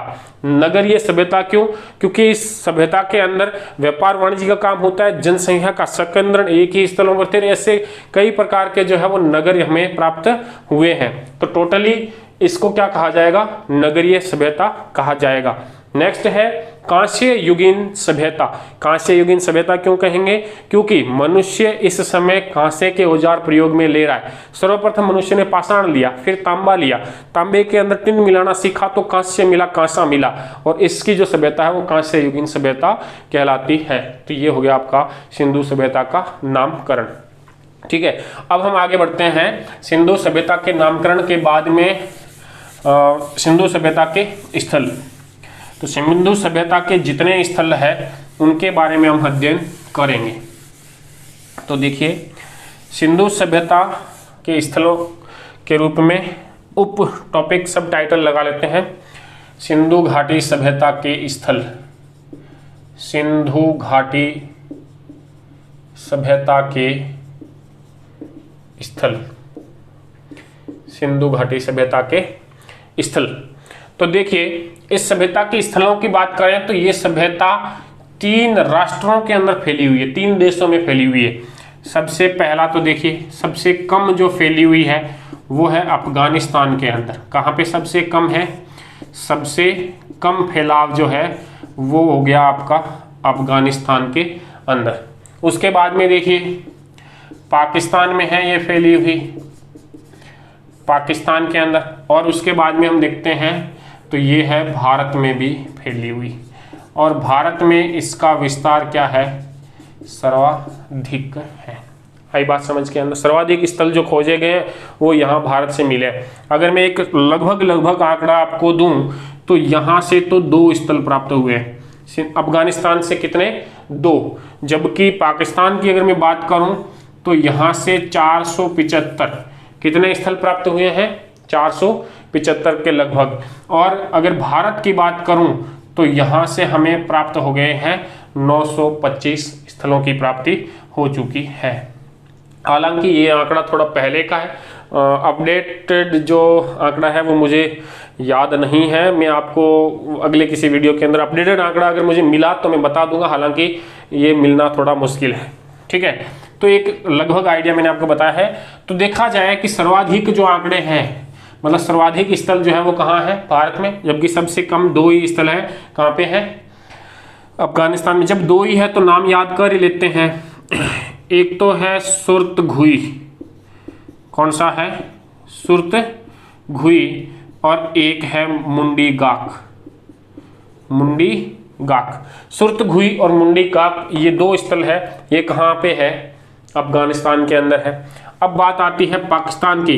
तो पाकिस्तान के 3 प्रांतों के अंदर सिंधु घाटी सभ्यता का विस्तार पाया जाता है। तो देखिए, एक तो पाकिस्तान का प्रांत है बलूचिस्तान। कौन सा है? बलूचिस्तान। एक पाकिस्तान का प्रांत है सिंध। कौन सा प्रांत है? सिंध। और एक पाकिस्तान का पंजाब प्रांत। कौन सा प्रांत है? ये अपना वाला पंजाब नहीं है, पाकिस्तान में भी पंजाब नाम से प्रांत है। ठीक है, तो पंजाब प्रांत, सिंध प्रांत और बलूचिस्तान प्रांत, इन 3 प्रांतों के अंदर पाकिस्तान के अंदर इस सभ्यता का विस्तार है। तो देखिए, बलूचिस्तान की अगर हम बात करें तो सबसे एक पहला स्थल तो हमने देखा ही था, सुतका गैंडोर। जो सबसे ज़्यादा मतलब पश्चिमी स्थल है इस सभ्यता का, सूत्का गैंडोर। एक तो ये हो गया, एक यहीं बलूचिस्तान के अंदर ही है सूत्का कोह। कौन सा स्थल हो गया? सूत्का कोह। एक है बालाकोट, एयर स्ट्राइक हुई थी, याद आया कुछ मोदी जी ने? हाँ आ गया याद। इसके अलावा एक है डाबरकोट, बालाकोट, डाबरकोट, सूत्का को, सूत्का गैंडोर, आराम से याद आ जाएगा, जुड़ते हुए से नाम है सूत्का गैंडोर, सूत्का को, बालाकोट, डाबरकोट। ये चारों ही बलूचिस्तान प्रांत पाकिस्तान के अंदर स्थित है। उसके बाद में आ जाते हैं सिंध की तरफ। तो सिंध प्रांत के अंदर देखिए दड़ो दड़ो मिलेंगे। क्या मिलेंगे? दड़ो दड़ो, मोहनजोदड़ो, अंत में दड़ो आएगा, चन्हुदड़ो, मोहनजोदड़ो, चन्हुदड़ो, जुडेरदड़ो। मजा आ रहा है नहीं दड़ो दड़ो सुन करके? मोहनजोदड़ो, चन्हुदड़ो और जुडेरदड़ो। इसके अलावा देखिए आमरी, कोटडीजी, ये भी यहाँ पर है। ठीक है, इतने बहुत है। अगर पंजाब की बात करें तो पाकिस्तान के पंजाब प्रांत के अंदर स्थित है एक तो आपके हड़प्पा। कौन सा है? हड़प्पा। एक है इसमें ही रहमान ढेरी, रहमान ढेरी, जलीलपुर। हालांकि इसके अलावा भी बहुत सारे हैं, टोटल 475 जब हम संख्या लिख रहे हैं, काफ़ी सारे हैं, हमें ये प्रमुख याद रखने हैं। देखिए हमने अभी तक भारत के बाहर वाले स्थलों की बात करी है। अफगानिस्तान के अंदर 2 मिले, मुंडी गाक एंड सुरतगोई। ठीक है, पाकिस्तान के अंदर हमने कहा कि 3 प्रांतों में मिलते हैं, बलूचिस्तान, सिंध और पंजाब। बलूचिस्तान में मिलने वाले 2-4 नाम याद रखने हैं, सूत्का गैंडोर, सूत्का को, बालाकोट, डाबरकोट। ठीक है, उसके बाद आते हैं सिंध। सिंध प्रांत के अंदर मोहनजोदड़ो, दड़ो दड़ो याद रखना है, मोहनजोदड़ो, चन्हुदड़ो, जुडेरदड़ो, आमरी, कोटडीजी। ठीक है, उसके बाद में हम बात करें पंजाब, तो पंजाब के अंदर हड़प्पा है, जलीलपुर है और रहमान ढेरी हो गया। अब हम बात करेंगे प्रमुख रूप से किसकी? भारत के अंदर जो सिंधु घाटी सभ्यता के स्थल है, इन स्थलों की बात करेंगे। तो देखिए मैं दोनों तो मिटा ही देता हूं, अफगानिस्तान और पाकिस्तान वाले। अब मैं शुरू करूंगा भारत के इस सिंधु घाटी सभ्यता के स्थलों को। ठीक है, तो देखिए भारत के विभिन्न राज्यों के अंदर स्थित है। भारत में बात करूं मैं, ये लीजिए भारत टॉपिक लगा दिया। तो देखिए अगर उत्तर से अगर मैं शुरू करूं तो सबसे पहले मुझे क्या मिलेगा? जम्मू कश्मीर। तो जम्मू कश्मीर के अंदर बात करें तो हमने जो एक स्थल था वो हमने पढ़ ही लिया है। कौन सा हो गया? जम्मू कश्मीर के अंदर मांडा, जो सबसे उत्तरी स्थल है इस सभ्यता का। अब इस जम्मू कश्मीर से थोड़ा नीचे आ जाएंगे तो आपको मिल जाएगा HR हरियाणा। क्या मिलेगा? हरियाणा। देखिए बनवाली, हरियाणा में स्थल है बनवाली, राखी गढ़ी, बनवाली, राखी गढ़ी। इसके अलावा है कुनाल, इसके अलावा है मिताथल। ठीक है, ये चारों जो जगह है बनवाली, राखीगढ़ी, कुनाल, मिताथल, ये कहाँ पर है? हरियाणा के अंदर। अब आ जाइए पंजाब के अंदर PB, ये मैं हिंदी में लिख लेता हूँ, चलिए पंजाब। पंजाब की बात करें तो पंजाब के अंदर प्रमुख हो गया आपके लिए रोपड़। कौन सा हो गया? रोपड़। इसके अलावा भी एक और है यहाँ पे चक 86, चक 86, ये जगह का नाम है। तो ये पंजाब की कुछ स्थल हो गए। उसके बाद में थोड़ा और नीचे आए तो आ जाते हैं अपने राजस्थान के अंतर्गत। तो राजस्थान का प्रमुख जो जगह है वो हो गया आपके पास में कालीबंगा, ये राजस्थान में हो गए। अब देखिए और थोड़ा नीचे आते हैं तो आ जाता है आपका गुजरात। और यहाँ एक चीज याद रखना, मैक्सिमम भारत के अंदर सर्वाधिक जो स्थल खोजे गए हैं वो गुजरात राज्य के अंदर खोजे गए हैं। कौन से राज्य में सर्वाधिक हैं? गुजरात के अंदर। तो देखिए गुजरात की कच्छ की खाड़ी और खंभात की खाड़ी जो है दोनों के अंदर मिलते हैं। हम एक जनरली याद रख लेते हैं कि गुजरात में कौन कौन से हैं। तो देखिए गुजरात के अंदर आपका प्रमुख है लोथल। क्या है? लोथल। ठीक है, धोलावीरा, धोलावीरा, लोथल, धोलावीरा, देसलपुर, कौन सा है, देसलपुर, एक है सुरकोटड़ा, सुरकोटड़ा। इसके अलावा आपको मिल जाएगा इसमें और भी भगत राव, मेघम, कुंतासी, ये कई सारे नाम हैं यहाँ पे। गुजरात के अंदर देखें सबसे ज़्यादा है लोथल हो गया, धोलावीरा हो गया, सुरकोटड़ा हो गया, देसलपुर हो गया, ठीक है। इसके अलावा भगतराव हो गया, मेघम हो गया, कुंतासी है, रंगपुर है, रंगपुर ये भी गुजरात के अंदर है। अब देखिए गुजरात के अलावा अगर हम बात करें तो और इसका जो पश्चिमी भाग है वो अपने पास में आ जाता है उत्तर प्रदेश, यूपी, ठीक है। और उत्तर प्रदेश के अंतर्गत अगर हम देखें तो एक तो हमें पता ही है आलमगीरपुर, कौन सा स्थल है, आलमगीरपुर, ठीक है। इसके अलावा है हुलास, इसके अलावा है बड़ा गांव, ये भी उत्तर प्रदेश के स्थल है सिंधु घाटी सभ्यता के। आलमगीरपुर, हुलास नवीनतम खोजा जाने वाला है उत्तर प्रदेश के अंदर, और बड़ा गांव ये उत्तर प्रदेश के अंदर स्थित है। इसके अलावा हमने एक और देखा था महाराष्ट्र के अंदर, MH महाराष्ट्र में सबसे दक्षिणतम था अपने पास में देमाबाद, कौन सा था, देमाबाद। तो ये जो सारे स्थल मैंने लिखे हैं ये हो गए भारत के सिंधु घाटी सभ्यता के स्थल। आई बात समझ के अंदर। तो देखिए जम्मू कश्मीर, रिवीजन ले लेते हैं फटाफट से। जम्मू कश्मीर के अंदर मांडा, हरियाणा के अंदर बनवाली, राखीगढ़ी, मिताथल, कुनाल। पंजाब के अंदर देखें तो रोपड़ हो गया, चक सयासी हो गया।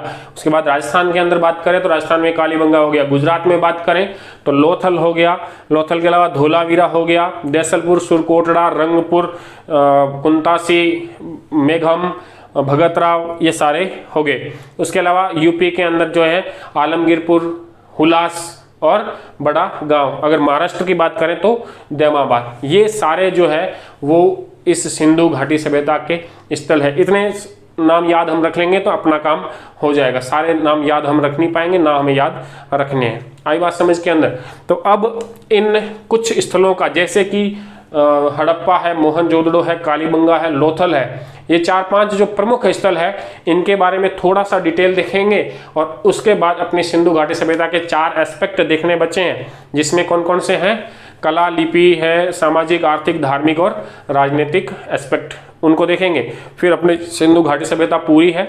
और उसके बाद में आपके पास में बचेगा कौन सा, वैदिक धर्म और वैदिक समय की जो है वो उपलब्धियां हैं उनके बारे में बचेगा। मुझे उम्मीद है कि अगली क्लास जो है वो हो सकता है घंटे से 1.5 घंटे की हो जाए, थोड़ी लंबी हो जाए, लेकिन हम अगले वीडियो के अंदर अपने इस पार्ट को पूरा कर लेंगे, ऐसा मुझे विश्वास है। तो अभी तक हमने पढ़ा कि भारत के अंदर की जो उपलब्धियां हैं उसके बारे में प्राप्त किया था हमने जानकारी। तो देखिए हमने इसके बारे में सबसे पहले देखा कि हमने 3 भागों में बांटा। एक फटाफट से क्विक रिवीजन कर लेते हैं, रिवीजन हो जाता है। तो देखिए सबसे पहले हमने देखा 3 भाग। सबसे पहला था प्रागैतिहासिक काल, आद्य ऐतिहासिक काल और ऐतिहासिक काल। प्रागैतिहासिक की जो हमने बात की थी उसका रीजन हमारे पास में ये था कि इसके अंतर्गत हमारे पास पुरातात्विक है लेकिन लिखित साक्ष्य नहीं है, जबकि आद्य ऐतिहासिक में दोनों हैं लेकिन लिखित वालों को काम में नहीं ले पाए, जबकि ऐतिहासिक के अंदर दोनों हैं, दोनों को काम में भी हमने लिया है। जब प्रागैतिहासिक की बात की, डॉक्टर प्राइमरोज को उस प्रागैतिहासिक काल का जनक माना जाता है क्योंकि कर्नाटक के रायचूर जिले के अंदर लिंग सुगर नामक स्थान से उन्होंने खोज की थी तीर के फलक और पत्थर की छुरी की, ठीक है। और जो प्रागैतिहासिक है उसमें हम 3 चीजों का अध्ययन करते हैं, पाषाण काल, ताम्र पाषाण काल और ताम्र काल या ताम्र युग के बारे में। और जो आद्य ऐतिहासिक है उसके अंतर्गत हम पढ़ लेते हैं अपनी सिंधु घाटी सभ्यता, और ऐतिहासिक में हम वैदिक काल से लेकर के वर्तमान तक का इतिहास पढ़ते हैं, ठीक है। उसके बाद में अगर हम बात करें तो पाषाण काल को हमने 3 भागों में बांट लिया था, पुरा पाषाण काल, मध्य पाषाण काल एंड नव पाषाण काल। तीनों की अलग अलग विशेषताएं और तीनों के अलग अलग स्थलों के बारे में हमने जाना। उसके बाद में हमने देखा था सेल कला। सेल कला क्या है और सेल कला के कुछ स्थलों के बारे में हमने जानकारी प्राप्त की। हमने देखा कि मानव के जो अभिव्यक्ति है उसको चित्रों के माध्यम से प्रदर्शित कर देना, पत्थरों के ऊपर उसको उकेर देना, ये सेल कला कहलाती है। ठीक है, उसके बाद में हमने बात की थी सिंधु घाटी सभ्यता के बारे में, जो हमारे प्रारंभ हुई है 2300 बीसी से लेकर के 1750 बीसी तक। 2300 बीसी से पूर्व का जो ज्ञान था वो हमने प्रागैतिहासिक काल के अंदर रख लिया। अब आद्य ऐतिहासिक में 2300 से 1750 तक का हमने पढ़ा है, उसमें सिंधु घाटी सभ्यता के परिचय को प्राप्त किया, उसके बाद इसकी खोज कैसे हुई है उसको जाना, उसके बाद इसका नामकरण क्या क्या हुआ है वो जाना, और अंत में हमने इसके स्थलों के बारे में भी जाना है। अब हम इसका एक अंतिम भाग के साथ अगले वीडियो के अंदर इस पाठ को समापन करेंगे। ठीक है, उसके बाद में यदि आपको किसी भी प्रकार के प्रश्न उत्तर की जरूरत है, आपको अपना प्रश्न कुछ भी पूछना है, तो अपने स्कूल का जो व्हाट्सएप ग्रुप बना हुआ है उसमें आप जुड़े हुए होंगे, या अपने साथी से मदद लेकर के उसमें जुड़ जाएं और वहां से अपने प्रश्न को भी रख सकते हैं, उनका जो है वो जवाब आपको प्रस्तुत किया जाएगा। ठीक है, थैंक यू।